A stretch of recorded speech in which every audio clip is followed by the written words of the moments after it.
হ্যাঁ, ওমরের কাছে গেছে, যাওয়ার পরে বলে তা ঠিক আছে, তোমরা একটু এখানে বসো, আমি একটু আসতেছি।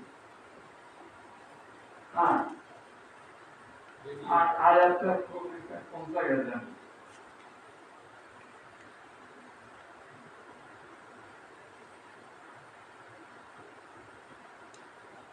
একটু বসো। ওমর ভিতরে গেলেন, যাইয়া তরবারি দিয়া আসেই বললেন যে রসুল্লাহ যে ফয়সালা দিয়ে দিলেন, এইটা তুমি কেমন মুসলমান, তুমি মানতে পারলে না? ও তো মানছে। তো রসুলের ফয়সালা যে মানে না, আমার কাছে তার বিচার হলে তাকে কতল করে দেওয়া, এইকে মুসলমানকে বিভক্ত করে দেবে। হ্যাঁ, এখন সারা মদিনায় ওমরের একটা বদনাম ছড়াই গেল যে ওমর কি করে ইহুদিকে জিতাইয়ে দিলেন আর একটা মুসলমানকে সে এখন কতল করে দিল। এখন সবাই অবাক, অবাক হওয়ার পরে অপেক্ষা রয়েছে যে কোরআনের আয়াত কি আসে। তখন আয়াত আসলো, ফালা ওয়া রাব্বিকা লা ইউমিনুন হাত্তা ইউহাক্কিমুকা ফীমা শাজারা বাইনাহুম সুম্মা লা ইয়াজিদু ফি আনফুসিহিম হারাজান মিম্মা কাদাইতা ওয়া ইউসাল্লিমু তাসলিমা। সূরা আন-নিসার 65 নম্বর আয়াত। এই আয়াত নাযিল হয়েছে ওমরের পক্ষে, যে ওমর যা করেছে ঠিক করেছে। আল্লাহ তাআলা বলতেছেন, আল্লাহ রব্বিকা, হে মুহাম্মদ, তোমার রব। তো রাসূলুল্লাহর রব কে? আল্লাহ। তা আল্লাহ তাআলা বলতেছেন, আমি আমার নিজের জাতের কসম খেয়ে বলতেছি, যারা তোমার হুকুম মানবে না, লা ইউমিনু, ওরা তো মুমিন নয়, ও তো কাফের হয়ে গেছে, মুরতাদ হয়ে গেছে। একটা মুসলমান যদি দিন ছেড়ে যায় তাহলে তাকে বলা হয় কি? মুরতাদ। মুরতাদের শাস্তি হলো কতল করে দেওয়া। যদি কেউ বলে যে আমি কোরআন মানি না, তা সে কি? যদি কেউ বলে আমি কোরআনের শরিয়াত আমি মানি না, তাহলে আমাদের দেশে রাজনীতি যারা করে কোরআন মানে না, আর আফসোস তাদেরকে আমরা বলি, সেই মুরতাদদেরকে আমরা সমর্থন জানাই। তাহলে দেশে হ্যাঁ, মুরতাদ তো মুরতাদ, ওরে যে সমর্থন করে ও কি মুমিন আছে? ও তো কোরআনের উল্টা। হ্যাঁ, তাহলে এই যে ই করলে তার শতকরা কয়টা লোক আছে আমরা মুসলমান? আমাদের পরিণতি কি হবে? ফালা ওয়া রাব্বিকা লা ইউমিনুন, আমি আল্লাহ বলতেছি, কসম খেয়ে বলতেছি, হাত্তা ইউহাক্কিমুকা ফীমা শাজারা বাইনাহুম, যারা হে নবী তাদের পারস্পরিক বিরোধের ব্যাপারে তোমার ফয়সালা যারা মানবে না, তারা কোশ্চিন কালো মুমিন নয়। তারপরে অনেকে বলে এটা রাসূলুল্লাহর যুগ না, এখন আধুনিক যুগ। এখন হ্যাঁ, এখন বয়াতের সিস্টেম। রাসূল তো কয়েকজনকে লইয়া বয়াতের সাহাবারা তো আবু বকরকে গোটা রাষ্ট্রের সকলের ভোট লইয়া কি খলিফা হয়েছে? মদিনার উপস্থিত ওই সময় যে কজন ছিলেন, তাও ওই নামাজের উঠতে, এবং সেখানে মহিলাকে কোনো সমর্থন দেওয়া হয়নি, কেউ জিজ্ঞাসা করে নাই। তখন রাসূলুল্লাহর স্ত্রী কয়জন জীবিত ছিলেন? 9 জন। 2 জন মারা গেছে, 11 জন তো। একজন তুই যে মক্কায় খাদিজা, আর মদিনা আসার পরে জায়নাব বিনতে জাহাশ করে আরেকজন স্ত্রী মারা গেছে। তো রইল কয়জন? 9 জন। এই 9 জন তো শিক্ষিকা, আলেমা, মুফতি, মুহাদ্দিস, যত টাইটেল আছে, রাসূলের স্ত্রীকে মূর্খ ছিলেন? হ্যাঁ, অশিক্ষিত ছিলেন? কেউ বলবে না। অন্য মহিলাদের কথা বাদতে না, একজন মহিলাকেও তো মসজিদের নববীতে বসতে বলে নেই যে আমরা এখন কাকে আমরা খলিফা বানাবো, এটা এখন সিদ্ধান্ত হইবে যে আমরা সবাই বসে না, তাদেরকে ডাকাই হয় না। মসজিদে বসার আগে আনসারদের মহল্লার এক জায়গায় বৈঠকে সিদ্ধান্ত হইতে আরম্ভ। এখন নামাজের ওয়াক্ত হয়েছে, বাকি মদিনা যারা ছিল তাদেরকে তো জানাই দেওয়া লাগবে। সেই জন্য মসজিদে আবার এই প্রথম প্রকাশে বয়াত হয়, তা পুরুষদের মধ্যে। আর এর বাইরে যত রয়ে গেছে মক্কার মুসলমান, ইয়ামানের মুসলমান, বাহরাইনের মুসলমান, যারা বিভিন্ন এলাকায় রয়ে গেছে, তাদেরকে ডাকা হয়। তারা রাসূলুল্লাহর মৃত্যু সম্পর্কে জানে না। দাফন কাফনের পরে যারা বিভিন্ন সেক্টরে যুদ্ধে রত ছিলেন, জিহাদে, আবু বকর খলিফা হইয়া তিনি দূত পাঠাইলেন যে রাসূলুল্লাহ মৃত্যুবরণ করেছেন, এখন তোমাদের খলিফা আমি আবু বকর। এই দিয়ে চিঠি দিয়ে তাদেরকে জানাই দিলেন, কিন্তু তাদেরকে তো মোড়ানো হয় নাই। কেন? অসম্ভব রাষ্ট্রের সকল লোকদের মত বইয়া উপযুক্ত লোক বেছে নেওয়া, এটা যদি সম্ভব হইতো তাহলে আল্লাহ রাব্বুল আলামিন সেই নির্দেশ দিতেন। যদি এটা সম্ভব হইতো তাহলে আল্লাহ রাসূল নিজের ব্যাপারে এটা নিজে বলে যাইতেন। কি করে হবে? শতকরা 90% লোক হলো অশিক্ষিত। আপনি দেখেন, সমাজ লইয়া, রাষ্ট্র নিয়া চিন্তা ভাবনা করে কয়টা লোক? শতকরা 10-15 লোক। আর তা হলো অশিক্ষিত। ভোটে দিলে ওই 90% লোকের সমর্থন লইয়া অনুপযুক্ত লোকটা নির্বাচিত হবে। শতকরা সমাজের 10-7 লোকের ভোটে কোনোদিন 7 লোক রাষ্ট্রপ্রধান হবে না। এটা কার বক্তব্য?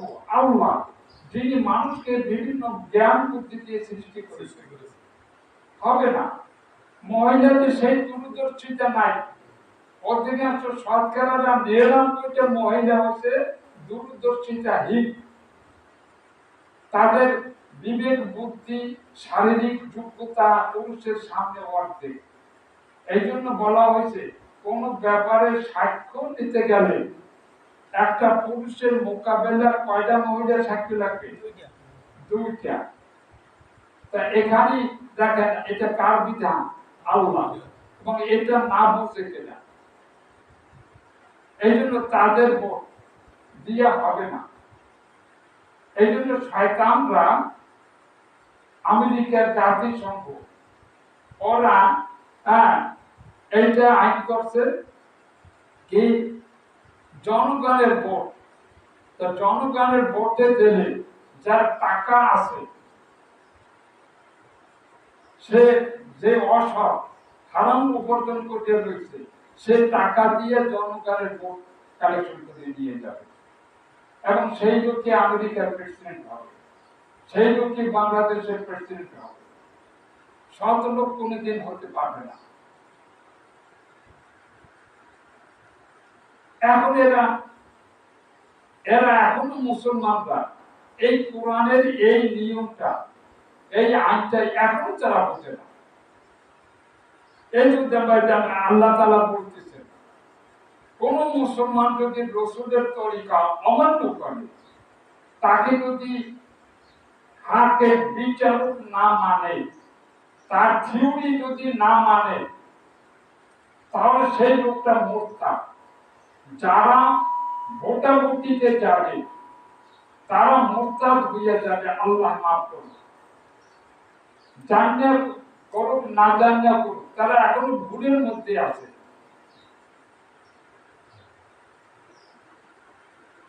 আল্লাহ রাসূল কি শুধু ওই যুগের জন্য নবী? বলেন, তিনি তো কিয়ামত পর্যন্ত নবী নাকি? আল্লাহর নবী শারীরিক ভাবে তিনি মৃত, দৈহিক ভাবে তিনি মৃত, কিন্তু তার নবুয়ত জীবিত কিয়ামত পর্যন্ত, সেটা মানতে হবে। এখন আফসোস, মুসলমানরা এখন নবীকে অমান্য করে। এই যে নবীকে অমান্য করতেছে, কোন জানে না। যেমন কতগুলো উদাহরণ দিই। এই যে চুল রাখছে, এই চুল কি রাসূলুল্লাহকে মানতে হবে কি অর্ধেক না পুরোপুরি? কে কোরআনে কি কয়? উদখুলু ফিস সিলমি কাফা, নবী ইসলামকে মানবে কাফা, পরিপূর্ণ রূপে। এই জন্য রাসূল পাক সাল্লাল্লাহু আলাইহি ওয়াসাল্লামের হাদিস দেখেন, যদি কারোর ভিতরে একটা আদনা কাজ যদি দেখতো রাসূলুল্লাহর তরিকার বিপরীত, আল্লাহ রাসূল তাকে ডাক দিতেন, এই তোমার ওই কাপড় টাকনার উপরে উঠে যাবে। কি আছে হাদিসে? টাকনার উপরে উঠাও। যারা টাকনা নিচে নামবে, যাদের লুঙ্গি, যাদের পায়জামা, ওই টাকনা ধরে জাহান্নামের ভিতরে নিক্ষেপ করা হবে, ধমক দিয়ে দেবে। হ্যাঁ, আরেক হাদিসে আছে, আব্দুল্লাহ ইবনে আমর খুব ভালো ছেলে, কিন্তু তার লুঙ্গি টাকনার নিচে যায়। এইটা যদি সে সংশোধন করিয়া লইত, এই কথাটা তার কানে গেছে, উনি সাহাবাদের দেখেন লগে লগে উনি ওইটা পরিবর্তন করে ফেলাইছেন। রাসূল পাক সাল্লাল্লাহু আলাইহি সাল্লাম কি আল্লাহ তাআলা বলেন, লাকাদ কানা লাকুম ফি রাসূলিল্লাহি উসওয়াতুন হাসানাহ, সর্ব ব্যাপারে তোমাদের আদর্শ, অনুকরণীয় আদর্শ হলো রাসূল পাক সাল্লাল্লাহু আলাইহি সাল্লাম। রাসূল কিভাবে মেসওয়াক করতেন, এটা আমাদের কাছে কোনো গুরুত্ব নাই, কিন্তু রাসূলের সাহাবীদের কাছে এত গুরুত্ব ছিল, সাহাবারা ওইটা অনুকরণ করতেন, ডাইন পাশে আগে তারপর বাম পাশে।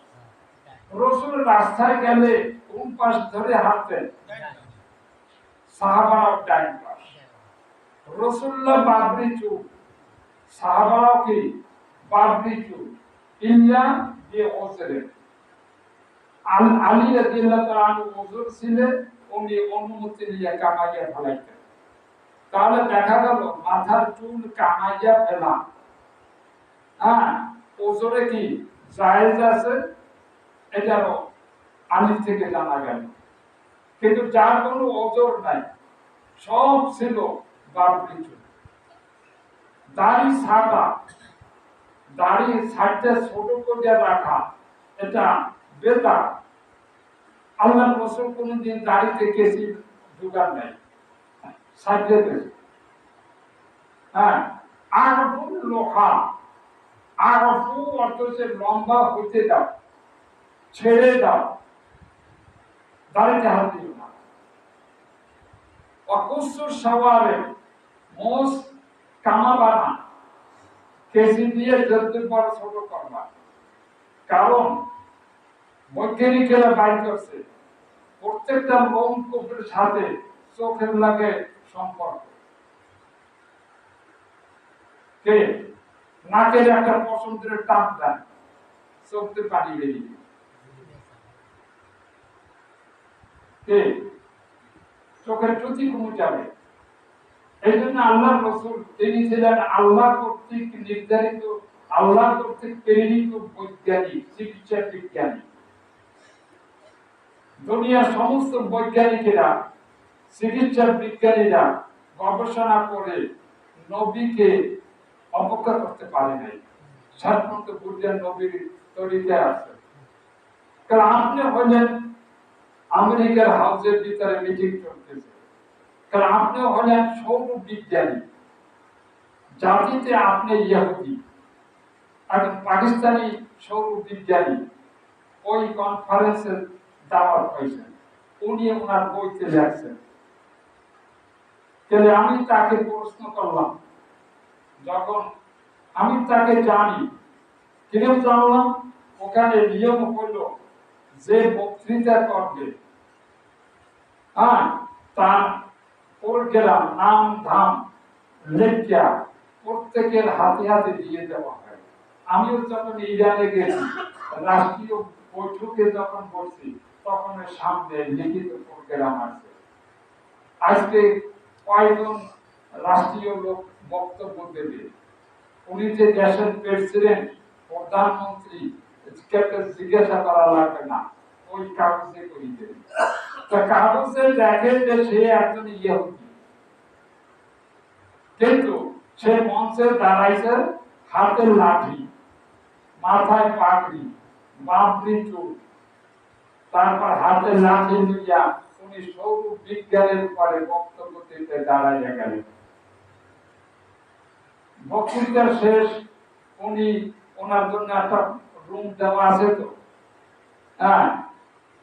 এই পাকিস্তানি বৈজ্ঞানিক যাইয়া সেই রুমে ঢুকছে, ঢুকে তাকে জিজ্ঞাসা করছে যে কাগজে বলে স্যার আপনি একজন ইহুদি, কিন্তু আপনি মুসলমানদের পাগড়ি কেন মাথায় দিলেন, বাবরি চুল কেন, হাতে লাঠি কেন? বসো তুমি। আমি আমার ল্যাবরেটরিতে আমি দীর্ঘদিন এর উপরে গবেষণা করেছি। এই গবেষণায় আমি জানতে পারলাম, এটা দেখছি, যারা বাবরি চুল রাখবে ওদের মস্তিষ্ক সতেজ থাকবে। তা তোমাদের নবী যে দাড়ি বড় রাখতে বলছে, কাটতে মানা করছে, এই যে কামাইতে মানা করছে, ঘাড়ের চুল কামাইতে মানা করে যেটা করেছে, এর সাথে চোখের সংযোগ আছে। এই জন্য আমি লম্বা দাড়ি রেখে দিয়েছি, মুখ ছোট করেছি, বাবরি চুলটা রেখে দিলাম। পাগড়ি দিয়ে এটা আটকাইয়ে রাখলে এইটা আরো সুন্দর থাকবে, হেফাজত হবে, ব্রেনের শক্তি বাড়বে। এই জন্য আমার মাথায় পাগড়ি। হাতের লাঠি কেন? এই ডাইন হাতের সাথে শরীরের যে হাড়, হৃদপিণ্ড, কলিজা বা ফুসফুস আছে না, ফুসফুসে যেটা পাম্প হয়, আমরা যখন শ্বাস ছেড়ে দিই তখন ওটা সংকুচিত হয়, আর যখন শ্বাস ভিতরে টান দিই তখন ওটা ফুলে বড় হয়। তো এই পাম্পের দ্বারা শরীরের যত রক্ত আছে সব রক্ত একেবারে মাথা হইতে নিয়ে পায়ের মাথা পর্যন্ত রগে রগে রক্ত দৌড়দৌড়ি করে। এটা পাম্প দেয়, যায়। আর এটার সাথে সম্পর্ক হলো হাতে লাঠির সাথে। হাতে লাঠি থাকলে এই হাত শক্ত থাকবে, হাত দুর্বল হবে না, ব্রেন কমবে না। এই জন্য উনি বলেন যে আমি আল্লাহ শুকরিয়া আদায় করতেছি, তোমাদের নবীর প্রতি কৃতজ্ঞতা জানাইতেছি, তার থেকে আমি এই সায়েন্স পাইছি, আমি নিজে উপকৃত। আমার হার্ট এখনো যৌবন কালের হার্ট এখনো আমার হার্ট দুটো হয়নি। তো এইভাবে বিজাতিরা নবীকে গবেষণা করে। আর আজকে আমরা মুসলমান হইয়া সেই দাড়ি আমরা ছাড়ি, টুপি আমাদের মাথায় নাই। এই তুমি যে বুকের উপর হাত বাঁধছো, ওই আজকালে দেখলাম এই বুকে হাত বাঁধার একটা সহি হাদিস পারলে আমার একটু দেখো। সাহিহ মাযহাবের ইমামরা ফিকহ যারা রচনা করেছেন ওই যুগে তারা গবেষণা করে পাইছে যে নাভির উপরে অথবা নাভির নিচে এই দুই জায়গাটা পাইছে। হাত ডান হাত দিয়ে বাম হাতকে ধরতে গেছে, এটাও জেরা এটাও জেরা, বাহু কবজা। এই জায়গায় হাত দিলে হ্যাঁ নাভির উপরে পড়বে, আর এই জায়গায় হাত দিলে নাভির নিচে পড়বে। সিনাদার কোন জায়গায় হাত স্থাপন করতে হইবে এই মর্মে একটা হাদিস রাসূলের থেকে প্রমাণিত নাই। তাহলে হ্যাঁ যারা নাভির নিচে হাত রাখে তারা হাত বাঁধবে এই কবজার উপরে। এই মর্মে বুখারীতে একটা হাদিস আছে, আলী রাদিয়াল্লাহু তাআলা আনহু এই কবজার উপরে হাত রেখে ছেড়ে দিতেন। তা কোথায় যায়? নাভির নিচে যায়। এটা নিয়েছে হানাফি মাযহাব। আর শাফি মাযহাবে নিয়েছে হ্যাঁ এইটা এইখানে হাতের ধরবে তাহলে নাভির উপরে পড়বে, কিন্তু পেটে এবং বুকে হাত রাখবে মহিলারা। মহিলারা যেহেতু এখানে একটা অতিরিক্ত একটা অংশ আছে সেটা চেপে ধরা লাগে, এই জন্য তারা এই বুকের উপর হাত রাখবে। আপনি তো মহিলা না, আপনারা থাকেন। হ্যাঁ আপনার হাদিস আছে সহিহ ইবনে খুজাইমা, একজন মুহাদ্দিস আছে, তার কিতাবের ভিতরে আলা সদরে এই কথাটা আছে, বুকের উপর এই কথাটা আছে। কেমন? কিন্তু ইমাম বুখারী এবং ইমাম মুসলিম হ্যাঁ তারা বলেছেন যে ওই সনদের ভিতরে মুআম্মাল বলে একজন বর্ণনাকারী আছে। এই বর্ণনা এই লোকটা নির্ভরযোগ্য নয়। সে অনেক বানাইয়া হাদিস, এটা জাল হাদিস রাসূলের নামের প্রচার দিতেন। ওই যুগে যখন ইসলামের দুশমনরা ইহুদিরা খ্রিস্টানরা তরবারের সামনে টেকতে পারে না, তখন পিছন থেকে ইসলামকে বিকৃত করার জন্য অগণিত লক্ষ লক্ষ হাদিস জাল বানাইয়া মুসলমান সাহিত্যা পাগড়ি মাথায় দিয়া হাতে লাঠি লইয়া তারা বিভিন্ন জায়গায়, তখন মাদ্রাসা ছিল মসজিদে বসে বয়ান করত। লোকেরা কোন যারা হাদিস পড়াইতো তাদের কোনো বেতন নাই, অত কোনো রেজিস্টার খাতা নাই যে তুমি ভর্তি হয়েছো হলে বসো, ভর্তি না হলে ভাগ, মানে টাকা দিলে হলে পড়তে পারবে, টাকা না দিলে পড়তে পারবা না। এই কোরআন হাদিস শিখে গিয়া বেতন লওয়ার সাহাবাদের চরিত্রে নাই। যে কোনো লোক বসতে পারত। তাহলে ইসলামের দুশমন একটা হিন্দু, ও জুব্বাটা গায়ে দিয়া টুপিয়াটা মাথায় দিয়া দাড়ি রাখিয়া ও আইয়া মাদ্রাসা আলেম হইয়া তারপর হেও একটা হেও ওই বারান্দা বা ওই আজিবাড়ি মসজিদে যাইয়া হেও ছাত্র পড়াইতে আরম্ভ করত। পরবর্তীতে যখন এটা ধরা পড়লো কিছু কিছু খলিফাদের কাছে প্রমাণ হইলে কতল করে দিত। এই ধরনের বহুত মুহাদ্দিস আহলে হাদিস যাদেরকে বলা হতো কতল করে দিয়েছে, যে জাল রাসূলের নামে জাল হাদিস গায়। আল্লাহ রাসূল বলেন মান কাযিবা আলাইয়া মুতাআম্মিদান ফালিয়াতাবাওয়া মাকআদাহু মিনান নার। যে আমি মুহাম্মাদের নামে জানিয়া শুনিয়া ইচ্ছা করিয়া মিথ্যা হাদিস তাহকিক না করিয়া প্রচার করবে, ওই লোকটার ঈমান নাই, ওই লোকটা মুরতাদ, ওই লোকটা পরিণতি জাহান্নাম। এই হাদিসগুলো ভিত্তি করিয়া সমসাময়িক খলিফারা অনেক মুহাদ্দিসকে কতল করে দিয়েছে। তো এই সনদের ভিতরে সেই মুআম্মাল নামক একটা লোক রয়েছে। এই কারণে বুখারী হাদিস নেন নাই। 2 নম্বর মুহাদ্দিস হলেন ইমাম মুসলিম। ইমাম মুসলিম এই হাদিসটা অন্য সূত্রে অন্য সূত্রে পাইছেন। সেই সূত্রে বা সনদের ভিতরে মুআম্মালের নাম নাই, আছে আরেকজন নাম, সেই লোকটা সহিহ। তার বর্ণনায় সব ঠিক আছে, শেষে আল্লাহ সত্রে এটা নাই, মুখের উপরে কথাটা নাই। আপনারা মুসলিম শরীফ খুলে দেখেন, এই অধ্যায় হাদিস আছে, কিন্তু সেখানে বুকের উপর কথাটা নেই।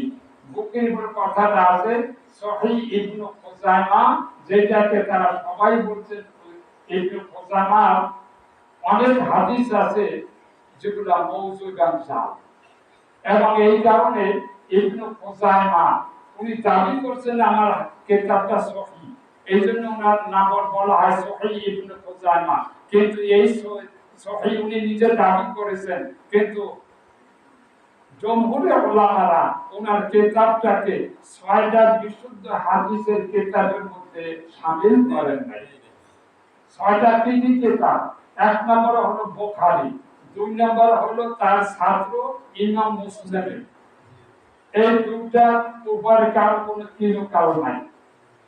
এই দুইটা যদি একমতের হয়, এই দুইটার বর্ণিত হাদিসকে বলা হয় মুত্তাফাকুন আলাইহি, মানে এই বক্তব্যের ওই হাদিসের উপরে সহিহ হওয়ার উপরে ইমাম বুখারী এবং ইমাম মুসলিম একমত।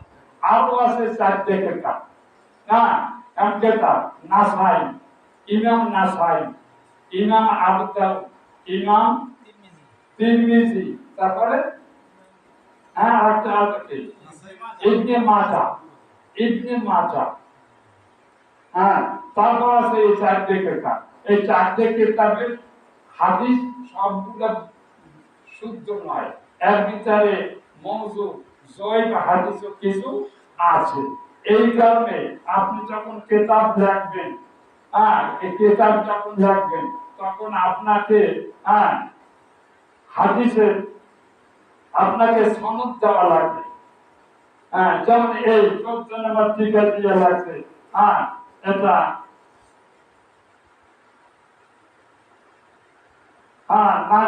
এটা বুখারী হাদিস, এটা মুসলিমের হাদিস। আর যদি 4টা কিতাবের হাদিস হয়, তাহলে আমাদের লিখতে হবে যেটা অমুকের গবেষণায় হাদিসটার সনদ সহিহ। আমি নাসাই কইলেন, আমি নাসাই এই হাদিসটাতে সহিহ বুঝবো কেমনে? আমি তো পণ্ডিত না। তাহলে এই সনদ লইয়া যারা ঘাটাঘাটি করছেন, যেমন ইমাম বুখারী, ইমাম মুসলিম, এই জন্য বড় বড় ইমামরা যারা ওই যুগে ঘাটাঘাটি করছেন, তারা আলাদা কিতাব আছেন, এই মর্ম অনেকগুলা কিতাব আছে। এই শেষ যুগে এই মওযু হাদিসের উপরে একটা যে কিতাবটা বেশি নাম করেছেন, এটা ফুরফুরা থেকে প্রকাশিত, আল মাওযুআত। এরপরে বাংলাদেশে আর কে এই নিয়ে গবেষণা করে নাই। আল মাওযুআত এত বড় কিতাব ওখানে আছে আমার, এখানে আছে ডক্টর আব্দুল্লাহ জাহাঙ্গীর, ওইটা বাংলা, উনি লেখেন উর্দু ভাষায়, ওটা বাংলা করেছে। আর একটা কিতাব হলো হাদিসের নামে জালিয়াতি। এটা এত বড় কিতাব, এটা লেখেন কিনা ডক্টর আব্দুল্লাহ জাহাঙ্গীর নিজে। আল্লাহ 500 হাদিস উনি শনাক্ত করছে। আগে আমরা জানতাম খাওয়ার সময় সালাম দেওয়া নিষেধ, রাসূলুল্লাহ নাকি নিষেধ করেছেন। এটা মাওযুআত কিতাবে কুরআন মেজুদ্দিন সাহেব দলিল দিয়ে লিখে দিয়েছেন, এই হাদিসটা জাল। তো ভাইরে, এখন তাহকিক করতে হয়। আমরা কিন্তু অনেক ভুল, এই যে গণতন্ত্র, এই গণতন্ত্র তো সম্পূর্ণ কুফরি, এবং যারা এটাকে সমর্থন করে ঠাস করিয়া ওদের ওর ঈমান বিতর্কিত, মুরতাদ হয়ে যাবে। যেমন এই ঘটনাটা দেখাইলাম যে একটা মুসলমান কার হাতে, রাসূলের হাতে, তার জীবদ্দশায় এই মুসলমানটা কোরআনের একটা ফয়সালা রাসূল যেটা দিয়ে দিয়েছেন সেইটা সে সানি করাইছে ওমরের কাছে, তারা সেটা মানতে পারে না। ইহুদি মেনে নিয়েছে, ইহুদি মেনে নিয়েছে যে মদিনার প্রেসিডেন্ট তোমাদের নবী। হ্যাঁ, এই জমাজমির ব্যাপারে উনি যেটা ফয়সালা দেবেন আমি মানব, আর তোমার নবী তোমার তো মানতেই হবে। চলো নবীর কাছে। নবীর রায় দেবেন কার পক্ষে? ইহুদির পক্ষে, মুসলমানের পক্ষে রায় দিবেন না। এ আসছে তার কাছে, চলো ওই ওমরের বাড়ি তার কাছে চলে যাবে। হ্যাঁ, এখানে রাসূলুল্লাহকে আমি ভালো বুঝাইতে পারি নাই, ভুল করছে, নাউজুবিল্লাহ। হ্যাঁ, ভুল করেছেন, সানি করাইতে চাই। যাওয়ার পরে ওমর কি উত্তর দিলেন যে বসো, আমি একটু ভিতর থেকে আসি। বলা নাই কমা নাই, ভিতর থেকে তরবারি নিয়ে আসছেই বললেন যে রাসূলের ফয়সালার উপরে যে সানি দাবি করে মানে না, আমার কাছে তার ফয়সালা হইছে কতল করে দেওয়া, ও মুরতাদ, ও আর মুসলমান না, দুই গাল কেটে ফেলেন। সারা মদিনায় একটা বদনামি ছড়াই গেল যে ওমর মুসলমান ধরে কতল করেছে। এটা কেমন কথা? তখন এই সূরা নিসা এই 65 নাম্বার আয়াত নাযিল হয়, ফালা ওয়া রাব্বিকা, ফালা ওয়া রাব্বিকা, আমি আল্লাহ আমার নিজের জাতের কসম খাইয়ে বলতেছি। কথাটা জোর কি রকম? একটা স্বাভাবিক ভাবে বলতে হইতো যে না ইউমিনুন, যারা রাসূলের ফয়সালা মানে না তারা মুমিন নয়, এই কথাটা এমনি করে তো হইতো। কসম তো অন্য বস্তুর কসম খাইয়া তো বলতে বা বলতে পারতেন, কাবার কসম খাইতেছি। হ্যাঁ, আর রব্বিল কাবা না, আল্লাহ তাআলা বলে আমি আমার নিজের জাতের কসম খাইয়ে বলতেছি ওই লোকটা মুমিন নয়। যে ভাইরা, দুনিয়াতে এটা গণতন্ত্রের দ্বারা আমরা মানুষকে ধোঁকা দিয়ে বুঝায় যে অধিকাংশ লোক মিলে মহাব্বাতে ভোট দিয়া যারে বানাবো সে রাষ্ট্র চালাইলে সে অসুবিধাটা কি? অধিকাংশ লোক যারে বানাবো, আসলে কি আপনাদের ইউনিয়নে আপনাদের এমপি নির্বাচনে যে লোকটা নির্বাচিত হয়েছে সে কি বরগুনার অধিকাংশ লোকের ভোট পাইয়া কি নির্বাচিত হয়? একটু করে তুলি দেই দেখেন তো, হ্যাঁ, যোগ করেন তো। তার মোকাবিলায় আরো 5 জন আছে, কে? এই 5 জন বা 6 জন, এর ভিতরে সে একটা ভোট বেশি পেয়েছে, আর 5 জনে তারাও কিন্তু হাজার হাজার ভোট পাইছে। আর বাকি 5 জনটা যোগ করলে যোগ করলে লাখ ছাড়াই দিবে। আর এর ভোট কিন্তু ওই 15-20 হাজারের উপরে একটা ভোট বেশি, তার বেশি তো তারপরে এই এমপিরা সংসদের জায়গা এরা আমরা আবার একটা ভোট দেয়।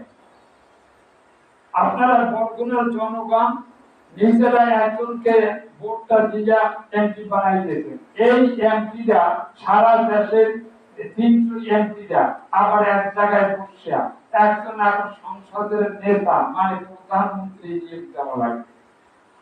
ওই আবার ভোটাভুটি হয়, তা ভোটাভুটি হইলে ওখানে বড় দল মনে করেন বিএনপি, তা বিএনপির 300-র ভিতরে বিএনপি আছে 100,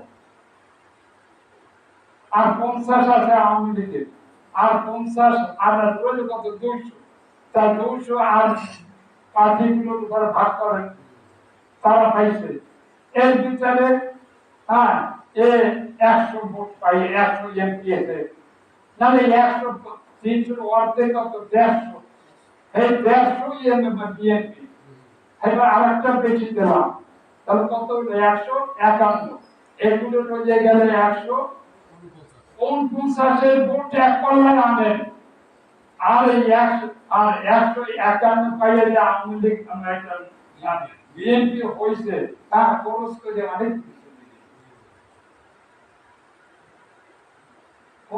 অনেক দূরে চলে যাবে। কাজী হ্যাঁ, majority must be granted, ইংরেজিতে কয় যে অধিকাংশ হলে কোন জায়গায় যেহেতু সর্বনিম্ন ভোট পাইলা তার বিরুদ্ধে লইয়ে গেছে। হ্যাঁ, সে 100 এমপি হচ্ছে 100 লোকের ভোট পাইছে সে, আর এগুলো রয়েছে 200 ভোটার, 200 এমপি, 200 লোকের ভোটার। হ্যাঁ, 100 লোকের কম না বেশি? অনেক বেশি, অনেক বেশি। এটা একটা বাস্তব ঐতিহাসিক সত্য, এটা একটা প্রতারণা। হ্যাঁ, আপনি গণতন্ত্র মানেন না, রাষ্ট্রের বিরুদ্ধে কথা বলেন। আমি বলি হ্যাঁ, তখন ফেতনা করেন। আমি বলি ফেতনা না, আমি সত্য কথাটা বলতেছি। একটা ভালো লোক আপনার মতো